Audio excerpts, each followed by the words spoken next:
The apocalyptic prophecies of the book of Daniel were composed in the early 160s BCE in the hopes they would be fulfilled by the middle of the 160s BCE, and when they weren't, they had to be renegotiated. Hey everybody, I'm Dan McClellan. I'm a scholar of the Bible and religion, and I want to talk about one example of this renegotiation. That has to do with the statue that King Nebuchadnezzar saw in his dream, which is described in Daniel 2. You're probably used to seeing it represented like this and interpreted like this, with the head of gold representing Babylon, the chest and the arms of silver representing the kingdom of Medo-Persia, the belly and thighs of bronze representing Greece, the legs of iron representing Rome, and the feet of iron and clay representing the divided kingdoms that have existed ever since.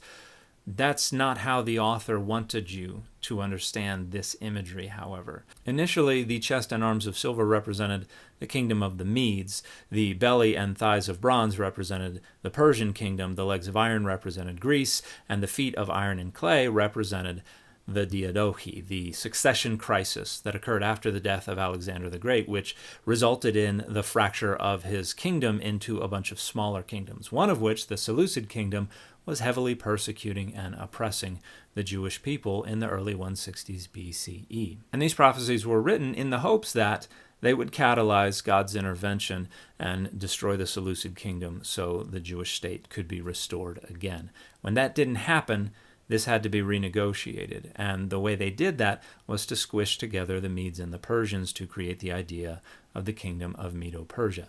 No such kingdom existed, but no such kingdom of the Medes existed either. The Medes had already been assimilated into the kingdom of Babylon before the Persians ever showed up. That was just inaccurate history on the part of the author of these prophecies.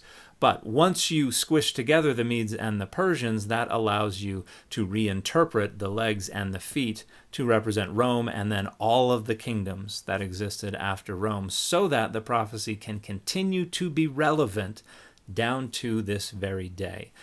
But it was never intended as a prophecy about our day. It was always written to be fulfilled immediately so that the Jewish people could be freed from the oppression of the Seleucid Empire and of Antiochus IV Epiphanes. And again, that didn't happen, so it had to be renegotiated. And the fit for this video has been a shirt with the Kuntilida Jrud Pithos A drawing on it that one of my supporters sent me.